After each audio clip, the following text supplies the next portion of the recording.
बिस्मिल्लाहिर्रहमानिर्रहीम।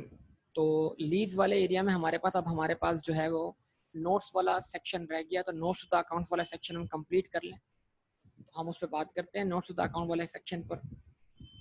तो आपको याद होगा क्वेश्चन नंबर 17 हमने लैसी की बुक्स में सॉल्व किया था, बीन स्टॉक लिमिटेड की बुक्स के अंदर। ये हमारे गालिबन कोई तीसरा या चौथा लेक्चर होगा जिसमें हमने इसके एंट्रीज पास की थी। हमने इसके अंदर SOFP और SOCA के एक्सट्रैक्ट बनाए थे, और SOFP और SOCA हमारा फाइनेंशियल स्टेटमेंट है, और उसका एक उसमें जो हम वैल्यूज रिपोर्ट कर रहे हैं वो वैल्यूज किस तरह जनरेट हो रही हैं उसकी डिटेल्स हमें कहाँ मिलेंगी, नोट्स टू द अकाउंट के सेक्शन में। तो आज हम अपनी फाइनेंशियल स्टेटमेंट यानी SOFP और SOCA के साथ नोट्स टू द अकाउंट का सेक्शन अटैच करने जा रहे हैं। तो मैंने कहा था एक पेज आप छोड़ दीजिएगा, उस एक पेज पे हम नोट्स बनाएंगे। तो वो एक पेज आज हम देखने जा रहे हैं। बेटा स्टार्ट करें। तो वो नोट्स बनाने के लिए हमें हेल्प चाहिए होगी किस चीज़ की बेटा? नोट बनाने के लिए हमें हेल्प चाहिए होगी उसी चीज़ की, अगर आपको याद हो, जो आपका शेड्यूल था। शेड्यूल के बगैर नोट मुश्किल बनेगा आपसे। ठीक है जी, तो ये तमाम बातें आप ध्यान में रखिएगा। अच्छा, अब मैं जा रहा हूँ नोट्स टू द अकाउंट बनाने के लिए। क्वेश्चन आपका रीड किया हुआ है, क्वेश्चन आप रीड कर सकते हैं दोबारा। ठीक है, अब आप जरा देखिए कि आप लीज ऑब्लिगेशन रिपोर्ट कर रहे हैं।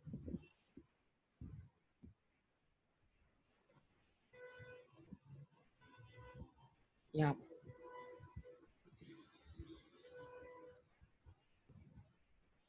इसको मैंने नाम दिया नोट नंबर 16 फॉर एग्जाम्पल,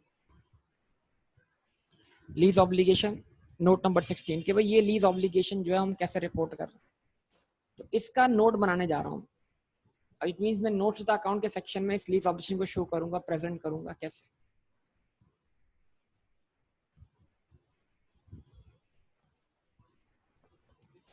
तो यहाँ पे लगाई हमने हेडिंग, कंपनी का नाम लिखा।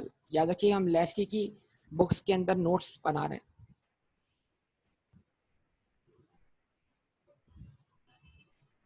Been stock limited,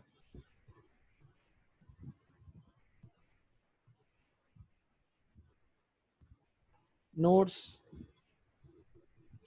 to the accounts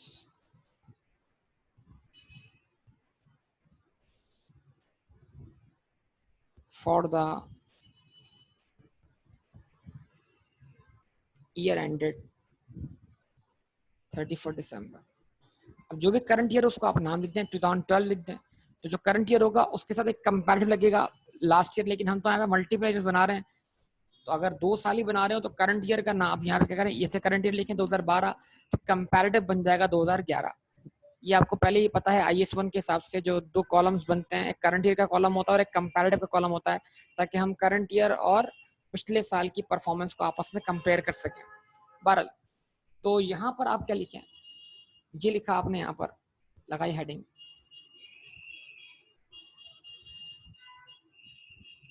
lease obligation.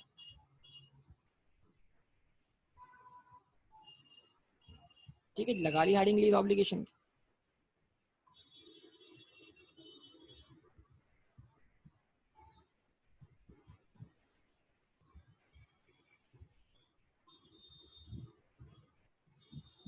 फिर क्या लिखे हम यहाँ पर,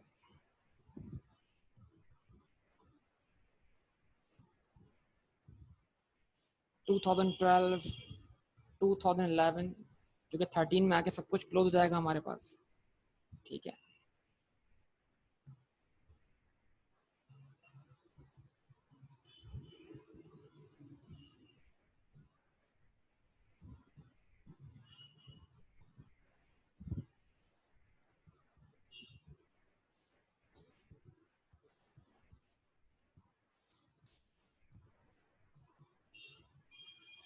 नॉन करंट पोर्शन। ठीक है जी,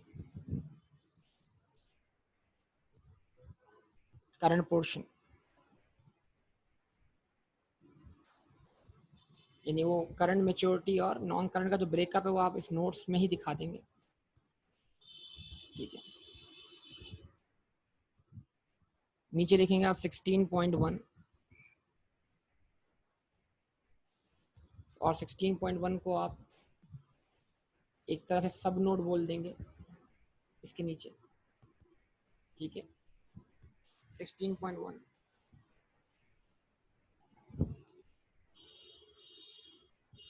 maturity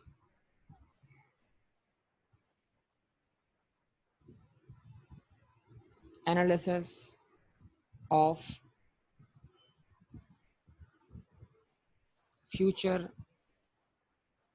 lease payments। ठीक है जी।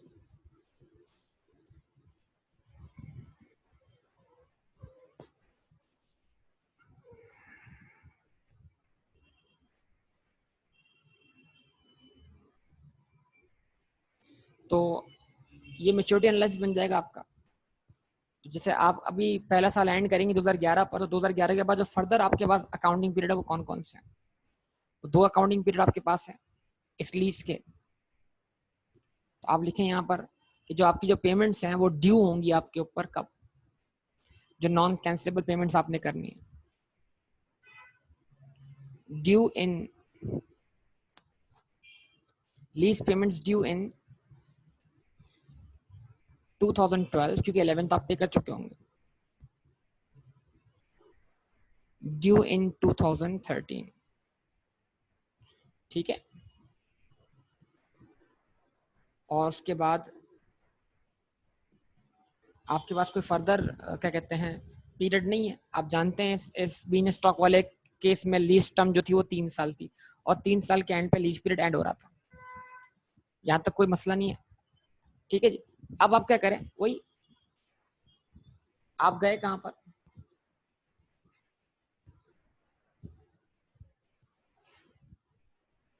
आप गए वर्किंग पर। सही जी। यानी ये वाली वर्किंग आपके पास पहले से बनी भी होनी चाहिए। जब वर्किंग आपके पास पहले से बनी हुई है तो आप देखिए कि आप हैं, मैं दोबारा ये लाइन आपके सामने इंडिकेट, आप हैं 31 दिसंबर 2011 के एंड पर, इतने अमाउंट से लीज ऑब्लिगेशन आप पर ड्यू है। ये इसका करंट पोर्शन है और ये इसकी नॉन एक इसका करंट पोर्शन है। करंट पोर्शन वो है जो अगले अकाउंटिंग पीरियड में पे हो जाएगा, और नॉन करंट पोर्शन वो है जो पे होगा मोर देन 1 अकाउंटिंग पीरियड में। तो इसका मतलब क्या हुआ, 86,519 जो काम हमने एसआईपी में किया था वही काम हम यहाँ करके दिखा रहे हैं। तो 86,519 नॉन करंट पोर्शन। जवाब दें बेटा। और 66,203 जो है वो करंट पोर्शन।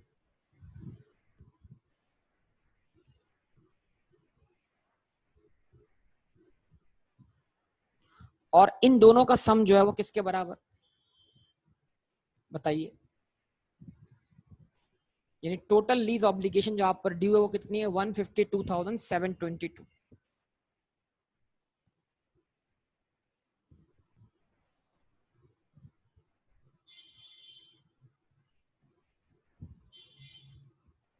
ठीक है जी। अब आपने यहाँ बना दिया मेच्योरिटी एनालिसिस। और वो क्या है मेच्योरिटी एनालिसिस बेटा, आपके पास अमाउंट जो ड्यू है जो 2012 में पे करना है वो कितना है आपके ऊपर। तो लीज रेंटल्स कितने हैं, ग्रॉस अमाउंट बताइए लीज रेंटल का। लीज रेंटल कितना है, 90,000 है। आप देख सकते हैं यहाँ पर। इसका मतलब क्या, जो अमाउंट ड्यू है आपके ऊपर वो 90,000 है 2012 में।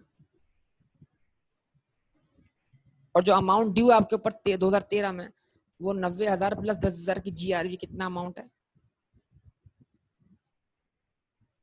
1,00,000 रुपए। तो 90 और 1,00,000 कितने हुए बेटा, 1,90,000 रुपए। यानी 1,90,000 की फ्यूचर में आपकी जेब से पेमेंट जानी है, और उन फ्यूचर पेमेंट की जो प्रेजेंट वैल्यू है वो 152,722 के बराबर है। ठीक है। तो अब इसका मतलब क्या, अगर मैं इसको मतलब जो इसका और इसका डिफरेंस है वो क्या है, वो है फाइनेंस चार्ज। तो अगर मैं इसमें से लेस करवा दूं क्या, फ्यूचर फाइनेंस चार्ज।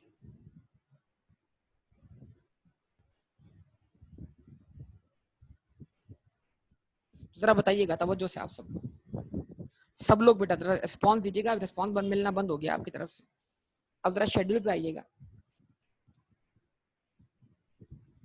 देखिए शेड्यूल पे देखें, फाइनेंस चार्ज जो है 32,722 का फाइनेंस चार्ज तो हम एक्सपेंस के तौर पर रिकॉर्ड कर चुके हैं, लेकिन अब जो फ्यूचर पेमेंट्स के अंदर फाइनेंस चार्ज आना है वो इतना आना है।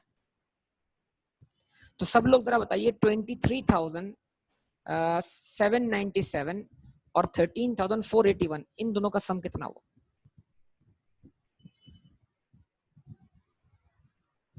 रिस्पॉन्स कीजिए। 37,278। जिसका मतलब क्या है, जो 1,90,000 की पेमेंट फ्यूचर में जानी है, उन फ्यूचर पेमेंट्स के अंदर इंटरेस्ट कितना जाना है? उन दो पेमेंट्स के अंदर इंटरेस्ट कितना जाना है? 37,278, जो कि इन दोनों इंटरेस्ट का सम है। ऐसा ही है? जवाब दीजिए यस और नो।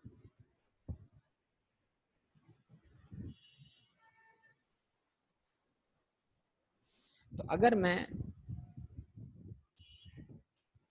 37,000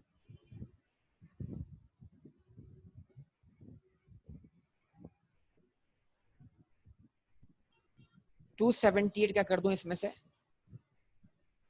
माइनस कर दूं, तो ये अमाउंट ऊपर और नीचे वाला अमाउंट रिकंसिडर हो जाएगा। 190,000 माइनस 37,278 कितना हुआ?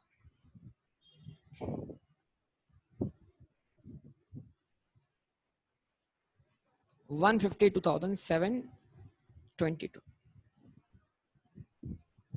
ये इसका नोट बन गया बेटा, कोई मुश्किल बात? जवाब दो। अच्छा, अब इस तरह आप 2012 की फाइनेंशियल स्टेटमेंट में जो आप नोट देंगे, मतलब जाहिर सी बात है कनेक्ट करेंगे इससे, 2012 के कॉलम को रिप्रेजेंट करें। अगर आप 11 कंप्लीट कर चुके हैं, तो अगर आप 11 कंप्लीट कर चुके हैं और आप 12 के एंड पर हैं, तो इसका मतलब क्या है, नॉन करंट पोर्शन कोई नहीं है, क्योंकि 13 जो है वो आपका आखिरी अकाउंटिंग पीरियड है लीज के लिहाज से, और ये लीज वहां पर एक्सपायर हो जाएगी। तो जो पेमेंट आपके ऊपर ड्यू है वो कितनी है? 86,519, और वो 86,519 पूरी की पूरी क्या है? Current maturity. यस और नो बताइए। देख लीजिए भाई, एसओएफपी देख लीजिए, 2012 की एसओएफपी में आपने कितना अमाउंट रिपोर्ट किया था? 2012 की एसओएफपी में आपने 86,519 रिपोर्ट किया था।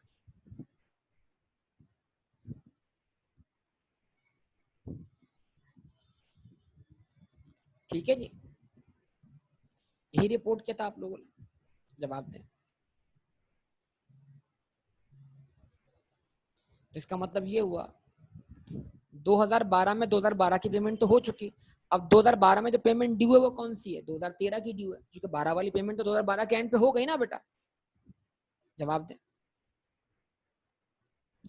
अब 2013 की जो पेमेंट है, जो करंट मैच्योरिटी है 2012 के एंड पर, वो ग्रॉस कितनी है?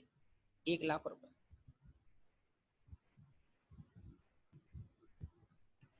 टोटल कितना आया? 1,00,000 रुपए। ऊपर टोटल कितना आया? 86,519। ठीक है जी। अब आ जाए जरा शेड्यूल की तरफ।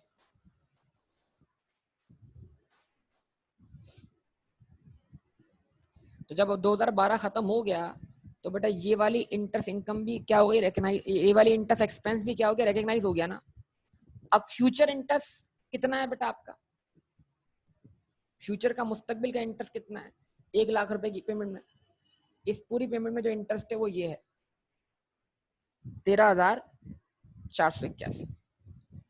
ठीक है जी।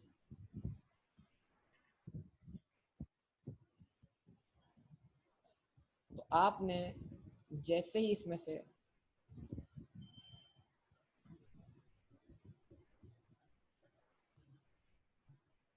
13,481 लेस करवा दिया, क्या बचा बैलेंस आपके पास?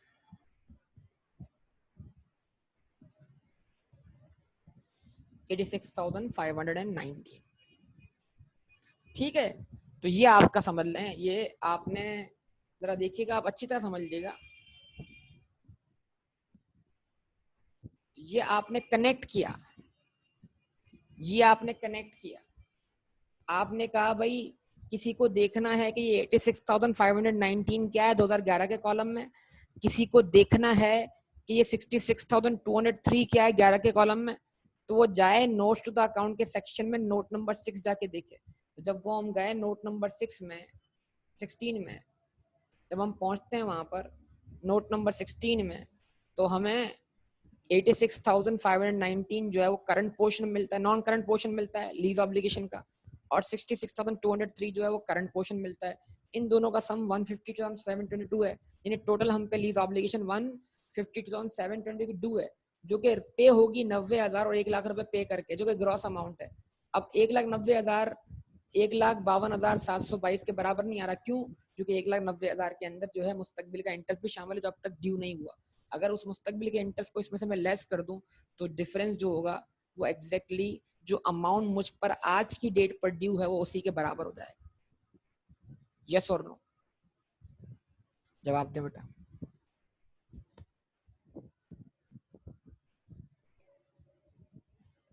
यस और नो आपके जवाब का मुंतजिर हूं बेटा, अगर आपने बात सही से सुनी है तो।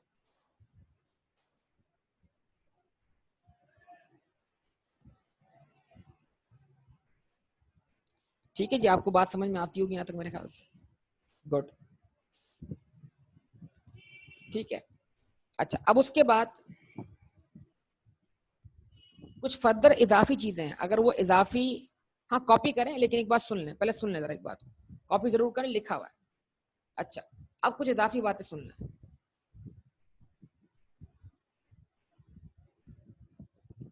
वो इजाफी बातें क्या हैं? जैसे अब यहाँ नोट बन गया 16.2,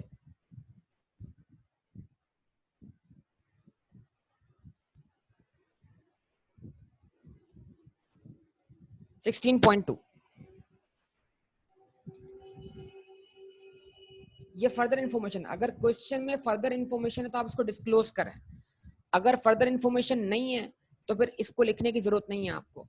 तो मैं आपको कंप्लीट एक नोट समझा रहा हूँ कि भाई क्या क्या आएगा। इनकम रिलेटिंग टू लीजेस, ठीक है जी। क्या ये एसेट लीज पे लेकर हमने आगे कहीं लीज पे तो नहीं दे दिया? अगर ये एसेट हमने लीज पे दे के आगे किसी को लीज पे दे दिया है तो इसकी सब लेटिंग की बिना पर जो इनकम है वो इनकम डिस्क्लोज की जाएगी कि ये एसेट हमें कितना कमा के दे रहा है। ठीक है जी। होता है, आप रेंट पे दे के रेंट पे लेकर रेंट पे दे देते हैं, पॉसिबल है ये। तो क्या लिखेंगे आप इसको? आप लिखेंगे, अगर कोई है, इस क्वेश्चन में तो कुछ भी नहीं है ऐसा, ओरिजिनल क्वेश्चन में ऐसा कुछ नहीं है, लेकिन अगर एग्जाम में कोई ऐसी सिचुएशन आती है तो आपको ये नोट बढ़ाने हैं, इन्फॉर्मेशन बढ़ जाएगी डिस्क्लोजर की कि भाई ये एसिड आपको क्या कमा के दे रहा है फर्दर रेंट पे जाकर। ठीक है, आपने कहा rent income from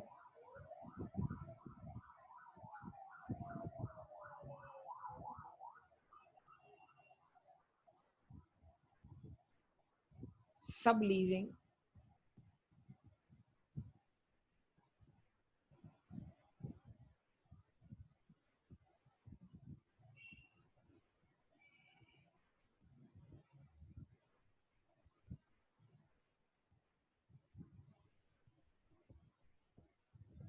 of right of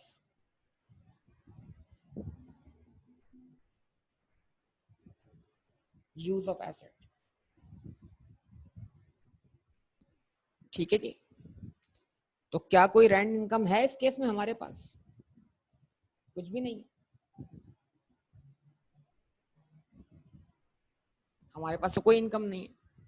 ठीक है, अब ये लिखना जब है जब ऐसा कुछ हो, जब ऐसा कुछ नहीं है तो कुछ भी लिखने की जरूरत नहीं है।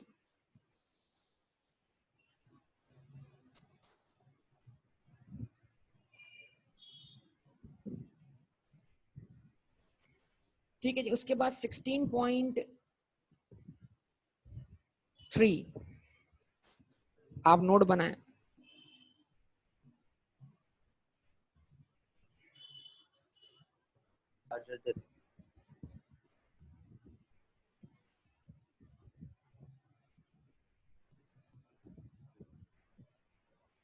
16.3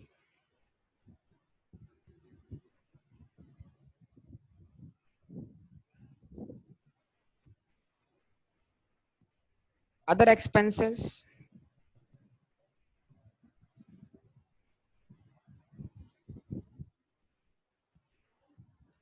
relating to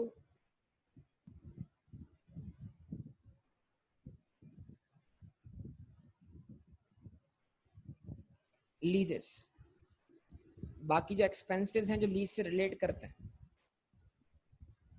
कल पढ़ा हमने कंटिंजेंट रेंट हो गया, फाइनेंस चार्ज जो है वो लीज से रिलेट करने वाला एक्सपेंस है क्या नहीं है? बताइए सब लोग, जवाब दें। तो जो रिलेटेड लीज से रिलेटेड जो एक्सपेंस है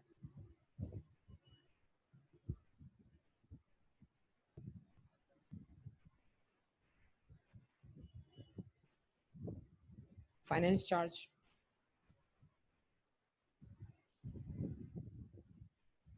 दो हजार बारह,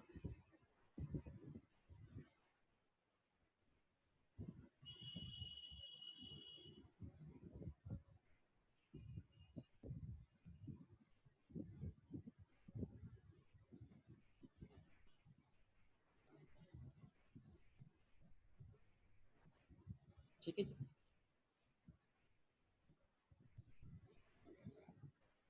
2013,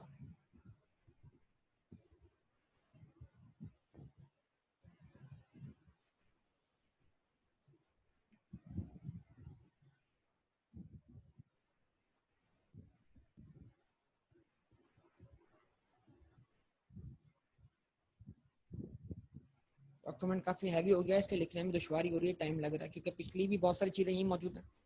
तो डॉक्यूमेंट का साइज बहुत हैवी हो गया तो सिस्टम थोड़ा सा क्या कर रहा है, प्रॉब्लम कर रहा है।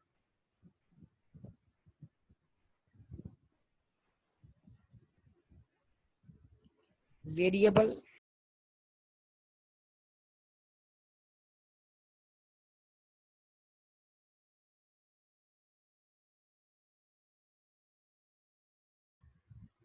ठीक है जी। तो ये other expenses relating to leases के अंदर आप चार किस्म के एक्सपेंसेस दिखाएंगे, और वो चार एक्सपेंस कौन से होंगे? अगर लीज को आपने क्या कहते हैं on balance sheet right of use of asset capitalise किया और लायबिलिटी क्रेडिट की है, तो उस लायबिलिटी पे बनने वाला फाइनेंस चार्ज है। फिर अगर कोई कंटिजेंट रेंट है, कोई वेरिएबल लीज पेमेंट है जो आपकी इनिशियल मेजरमेंट का पार्ट नहीं बनी थी, लेकिन उसको सब्सिक्वेंटली आपने पेमेंट करते वक्त क्या बनाया, एक्सपेंस बनाया, उसका एक्सपेंस शो करें। तो इस क्वेश्चन में ऐसा कुछ भी नहीं है। अगर आपने किसी लीज को शॉर्ट टर्म लीज के तौर पे ऑप्ट किया हुआ है और उसकी पेमेंट्स का आप एक्सपेंस बना रहे हैं, आपने उसका right of use of asset capitalise नहीं किया हुआ, तो उसका लीज एक्सपेंस लिखे यहाँ पर। अगर आपने किसी लीज को लो वैल्यू एसेट लीज होने की बिना पर क्या किया हुआ है, लो वैल्यू एसेट लीज होने की बिना पर क्या किया हुआ है, एग्जेम्पशन वाला पॉइंट ऑप्ट किया हुआ है, तो आप क्या करेंगे, लो वैल्यू एसेट लीज होने के बिना पर आपने अगर right of use of asset capitalise नहीं किया हुआ, तो जो भी आप उसका लीज एक्सपेंस चार्ज कर रहे हैं उस एक्सपेंस को मेंशन करें। तो फिल वक्त तो हमारे पास इस क्वेश्चन में मेंशन करने के लिए क्या है सर, सिर्फ और सिर्फ फाइनेंस चार्ज है, ऐसा ही है। तो बताइए पहले साल 2011 में हमने कितना फाइनेंस चार्ज रिकॉर्ड किया, एक्सपेंस बनाया, बोलिए सब लोग।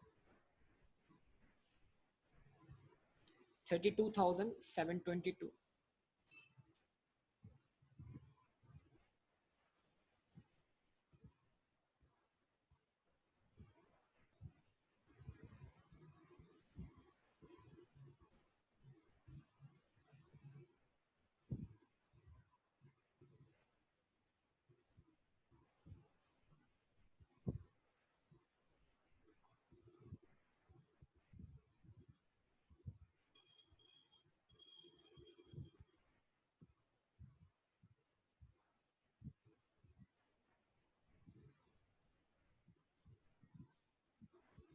ठीक है जी।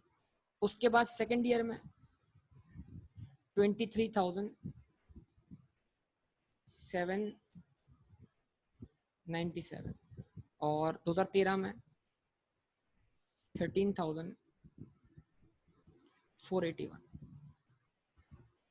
हमारे पास कोई ऐसी कंटिजेंट क्या कहते हैं वेरिएबल लीज पेमेंट नहीं जिसको हम एक्सपेंस ट्रीट किया। ठीक है जी, हमने किसी लीज को भी शॉर्ट टर्म लीज ट्रीट नहीं किया हुआ, हमने कोई लो वैल्यू एसेट लीज भी ट्रीट नहीं किया हुआ।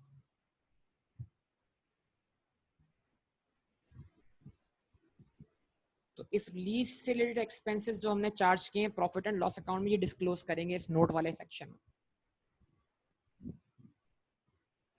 हाँ जी बताइए बेटा।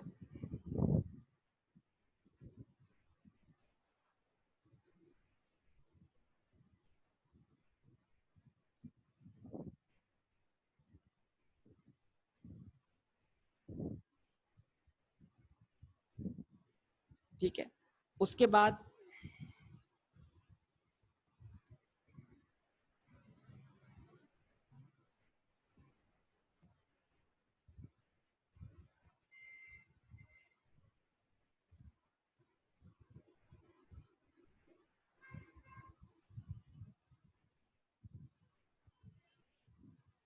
तो 16.3 के बाद आपको एक और नोट बनाना है,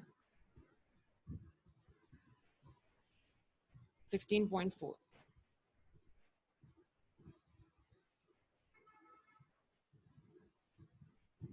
ठीक है, वो क्या है?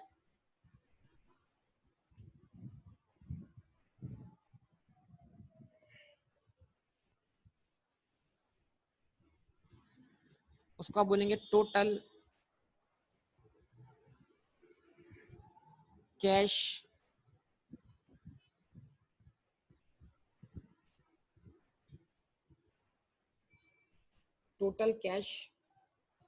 Outflows, total cash flows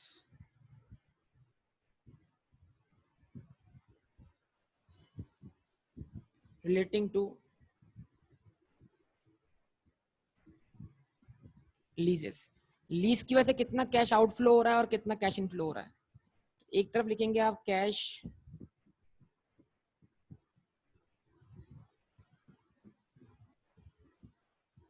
outflows और एक तरफ लिखेंगे आप कैश इनफ्लोज। अगर इनफ्लो कब होगा? जब आपने एसेट को सबलीज किया होगा। तो आप जानते हैं भाई आपका 2011 का आउटफ्लो कितना है?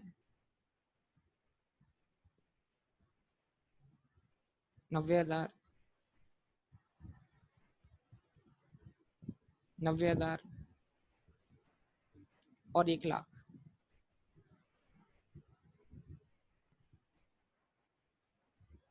और चूंकि सब लीजिंग नहीं की तो कोई इनफ्लो नहीं है हमारे पास। ठीक है बेटा, ये तकरीबन ये आपका जो है वो नोट्स टू द अकाउंट के अंदर जो जो बातें हम डिस्क्लोज करेंगे वो आपके सामने रख दी गई।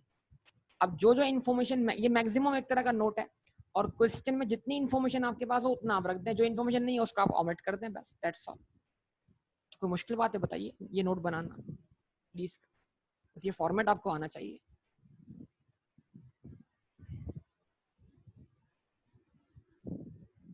हाँ भाई, जवाब देंगे सब लोग बेटा।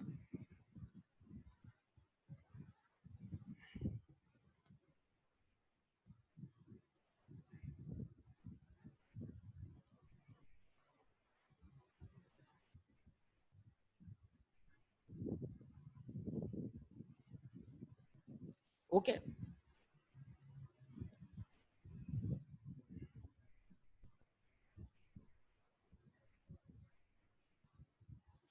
इसके बाद एक क्वेश्चन किया था हमने, उसका भी नोट बना लें। उसमें पेमेंट एट द बिगनिंग थी, आपको याद होगा।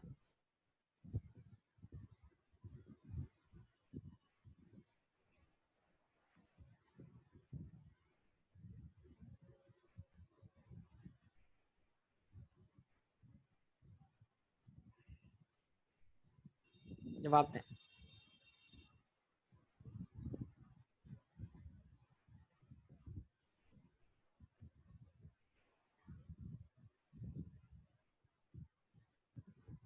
जी वही वही समझा रहा हूँ, इंटरेस्ट पेएबल का इफेक्ट आएगा, वही समझाना चाह रहा हूँ ना, वही तो करवाना चाह रहा हूँ मैं आपसे। इंटरेस्ट पेएबल का इफेक्ट आएगा।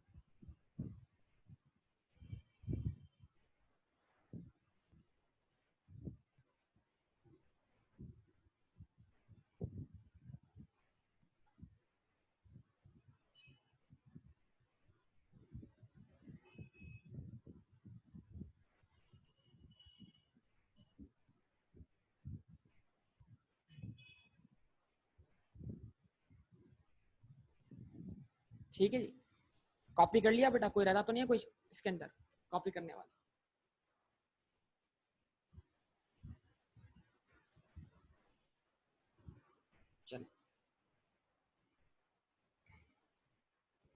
देख लें अगला सवाल भी साथ साथ, या आप कोशिश करेंगे उसको करने की सॉल्व? बस इंटरेस्ट पेबल आपको मसला कर सकता है थोड़ा बहुत, उसके लिए सोचिए आप क्या करेंगे।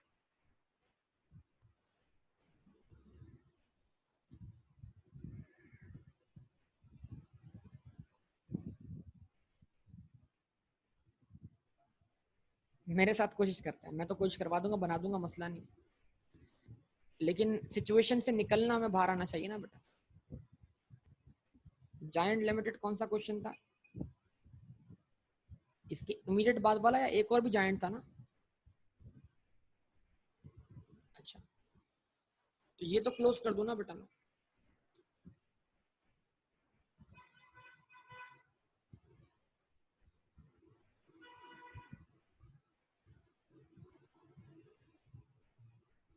अच्छा,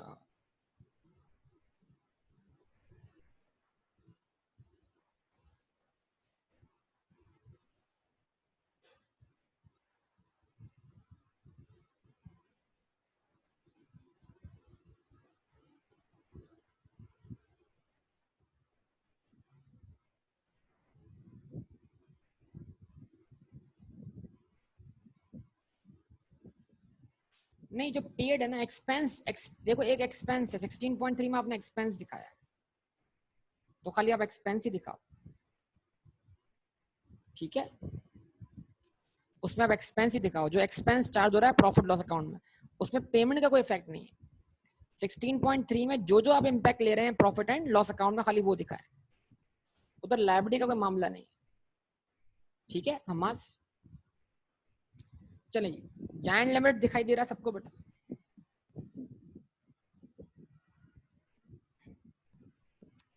बताइए बेटा, जायंट लिमिट दिखाई दे रहा है सबको? बना लें इसका note.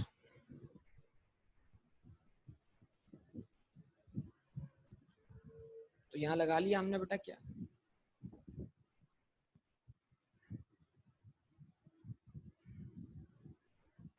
Note number 16, note number 16, ठीक है, सही है।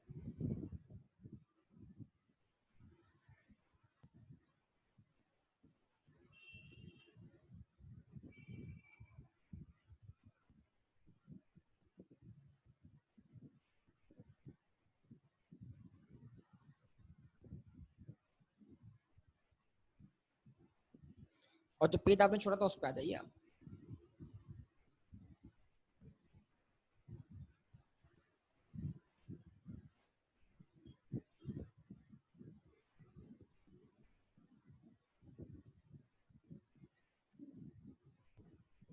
Giant limited,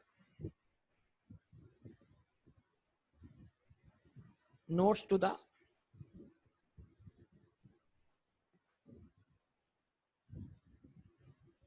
accounts for the year ended 31 December. दिसंबर के बाद पीरियड वो लिखें जो करंट रिपोर्टिंग पीरियड हो, ठीक है? Note number 16, lease obligation,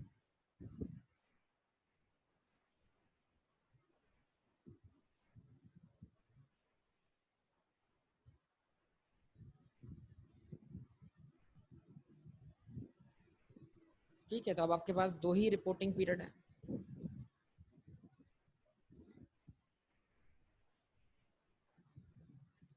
2013, 2012 and 2011। 13 के एंड पे तो सारे बैलेंसेस खत्म हो जाएंगे आपके। अच्छा, उसके बाद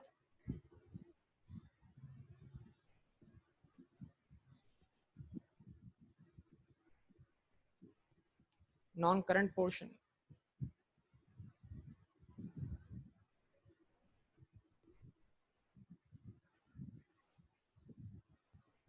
करंट पोर्शन या करंट मेच्योरिटी,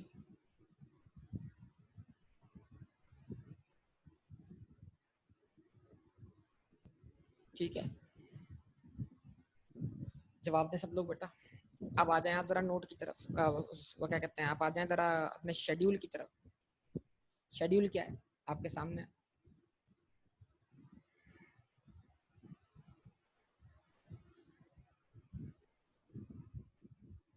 ये शेड्यूल है। 31 दिसंबर 2011 के एंड पर बैलेंस जो है आपके पास 1,30,000 रुपए विदाउट इंटरेस्ट, जिसकी करंट मेच्योरिटी 55,569 है और नॉन करंट पोर्शन 74,431। तो ये 2.2 अमाउंट नोट कर लें।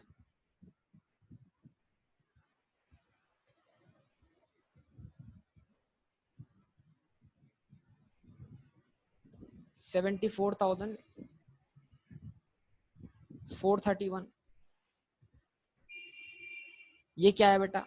Non current portion. और करंट मेच्योरिटी कितनी थी बताइए?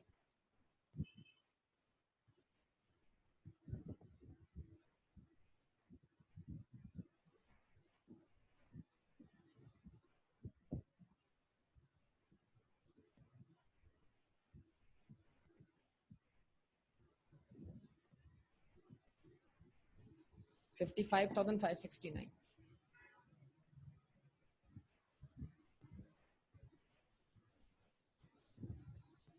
टोटल अमाउंट कितना आ गया? 130,000।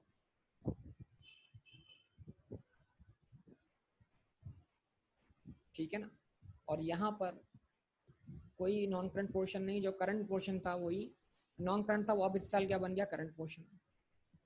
74,431। 74,431। इधर आपने लिखा 16.1।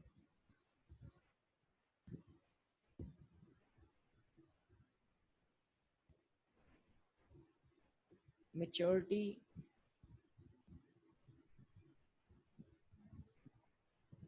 Analysis of future lease payments.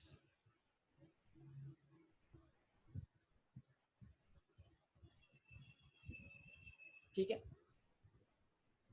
जो मुस्तकबिल के पीरियड है वो दो हैं, 12 और 13। हम 11 के एंड पर अगर हैं तो लिखेंगे आप यहाँ पर ड्यू इन 2012, ड्यू इन 2013। अब बताइए 2011 में जो पहली पेमेंट है 80,000 रुपए की, वो करने के बाद हम पर जो पेमेंट ड्यू है वो एक 80,000 की पेमेंट 12 के स्टार्ट पे ड्यू है। फिर 80,000 की पेमेंट जो है वो 2013 के स्टार्ट पे ड्यू है। और फिर 10,000 की पेमेंट ड्यू है 2013 के एंड पर। कुल मिला के कितना ड्यू है? 90,000। सम कितना हो गया बेटा? सम कितना हो गया? 1,70,000।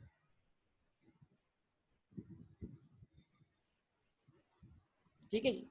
और जब हम 12 में पहुंच चुके हैं तो 12 वाली पेमेंट हो चुकी होगी। सिर्फ पेमेंट कौन सी ड्यू होगी? 13 वाली। वो कितनी होगी? 90,000।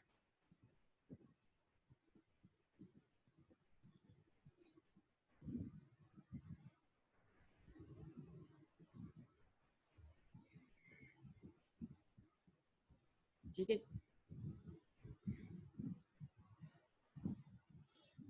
लेस कर दें फ्यूचर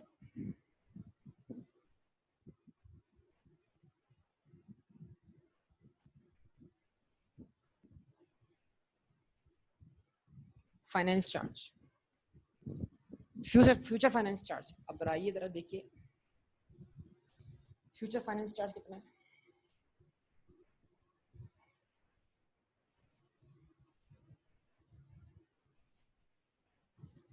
फ्यूचर फाइनेंस चार्ज कितना है?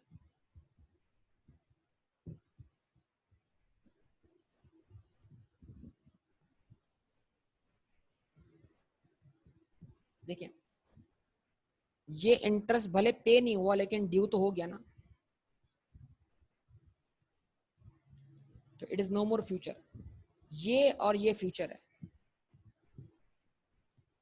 13,988 और 1,581 ये फ्यूचर है कहां पर? 2011 के एंड पर। जरा बताइए फ्यूचर फाइनेंस चार्ज जो 2011 के एंड पर है वो कितना है? आप सब रिस्पॉन्स, बेटा हुसैन रजा रिस्पॉन्स चाहिए। 31 दिसंबर 2011 पर 24,431 को एक्सपेंस मान लिया गया, एक्सपेंस के तौर पे चार्ज कर दिया गया। It is no more future. Future वो है जो मुस्तकबिल में एक्सपेंस बनेगा, तो जो एक्सपेंस बन चुका है वो फ्यूचर नहीं है। जो मुस्तकबिल में एक्सपेंस बनेगा उसको फ्यूचर बोलेंगे बेटा। तो 2012 अभी आना बाकी है, हम 11 के एंड पर हैं, 13 आना बाकी है। 2012 में इंटरेस्ट कितना एक्सपेंस बनेगा? 13,988। और 2013 में इंटरेस्ट कितना एक्सपेंस बनेगा? 1,581। इन दोनों का सम बोलिए सब लोग। 15,569। ओके जी।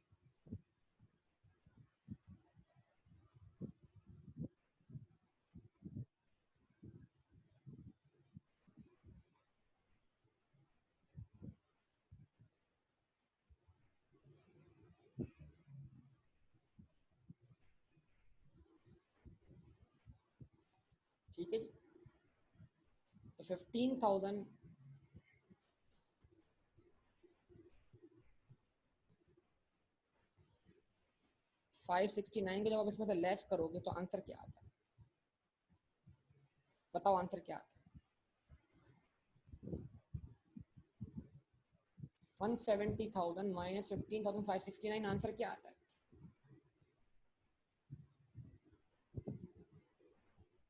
154,431। जो ऊपर वाले अमाउंट के बराबर नहीं आ रहा।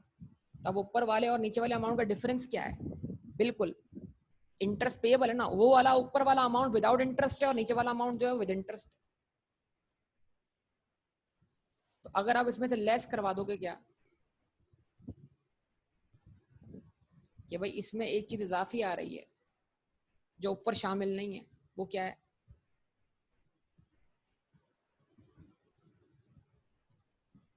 इंटरेस्ट पेएबल, वो इंटरेस्ट जो ड्यू हो चुका है लेकिन पे नहीं हुआ। कितना? 24,431। तो ये आपका आंसर रिकंसाइल हो जाएगा। कितना हो गया बेटा? 130,000। ठीक है। अब same is the case with 90,000। आ जाइए बेटा 90,000 की तरफ चलते हैं।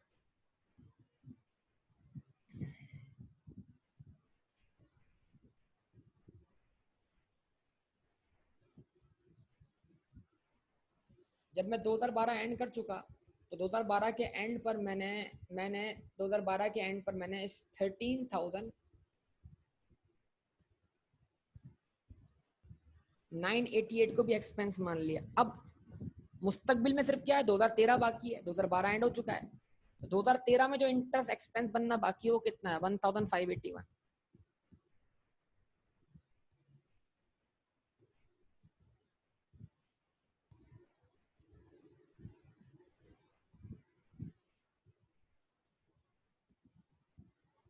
जैसे ही मैं इसमें से लेस करूंगा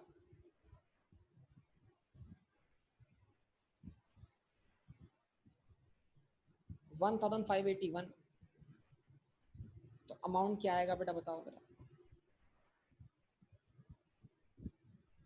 88,419 जो कि बैलेंस विद इंटरेस्ट ड्यू के बराबर है। तो जरा बताओ 2012 में कितना इंटरेस्ट ड्यू हुआ लेकिन पे नहीं हुआ? 13,988। जैसे मैं इसको लेस करूंगा तो ये मेरा अमाउंट रिकंसाइल हो जाएगा कि भाई जो मेरा नीचे बैलेंस आ रहा है उसमें 13,988 ज्यादा आ रहा है क्योंकि वो इंटरेस्ट ड्यू है और ऊपर वाले अमाउंट में वो शामिल नहीं। 74,431। बाकी रिमेनिंग जो 16.2 है 16.3 नोट है वो वैसे ही बनेंगे। अगर उनकी इन्फॉर्मेशन अवेलेबल है तो बना दें और अगर इन्फॉर्मेशन अवेलेबल नहीं है तो नहीं बनाए, बस दैट्स ऑल। बन जाएगा बेटा। अब दो बड़े क्वेश्चन आपके जिम्मे हैं जिसमें 4 कॉलम बनेंगे, 4 कॉलम या 5 कॉलम। कौन से दो बड़े क्वेश्चंस? उनके नोट्स आपने बनाने हैं बेटा। वो दो कौन से क्वेश्चंस हैं? एक तो ये क्वेश्चन है 16 ग्रेप्स के नाम से, ग्रेप्स, इसका नोट बनाइए आप, ये 5 साल का नोट है ना, 5 साल मतलब 5 साल लीज पीरियड है, तो 4 कॉलम इसमें आ जाएंगे आपके पास। और जो जायंट, एक और जायंट था, कौन सा वाला, 19 वाला जायंट, इसमें भी 5 साल थे और दरमियान में क्या आ रहा था, एयर आ रहा था। अगर ये दो नोट आपसे बन जाए तो क्या ही बात है बेटा, बन जाएंगे, बताइए। पहले आप ग्रेप्स वाला बनाइएगा क्वेश्चन, 16 क्वेश्चन पहले सॉल्व कीजिएगा, फिर उसके बाद आप सॉल्व कीजिएगा कौन सा क्वेश्चन, 19। हाँ भाई सब लोग बोलिए इंशाल्लाह बेटा हो जाएगा ना, चलें जबरदस्त। फिर लेसौर के भी नोट्स हैं, तो शाम में कोशिश करते हैं कि अगर लेसौर के नोट भी आज ही निमट जाए तो हम कल से नया टॉपिक शुरू करें, ठीक है। तो मैं कोशिश करूंगा, वादा नहीं करता कि मैं क्लास रखूं, ठीक है, वादा करने से मसला हो जाएगा। कोशिश जरूर कर सकता हूँ कि मैं क्लास ले लूँ आपकी रात, क्योंकि वैसे भी कम स्टूडेंट्स आ रहे हैं, वो रिकॉर्डिंग पे इन्हिसार कर रहे हैं मेरे ख्याल से। तो जिसको आना होगा, हुजूर अहमद तो वैसे ही नहीं आ रहा, जिसको आना होगा वो आ जाएगा, ठीक है जी। ओके बेटा, इसको स्टॉप कर रहा हूँ। ओके, अल्लाह हाफिज। कुछ कॉपी करना तो बता दीजिएगा।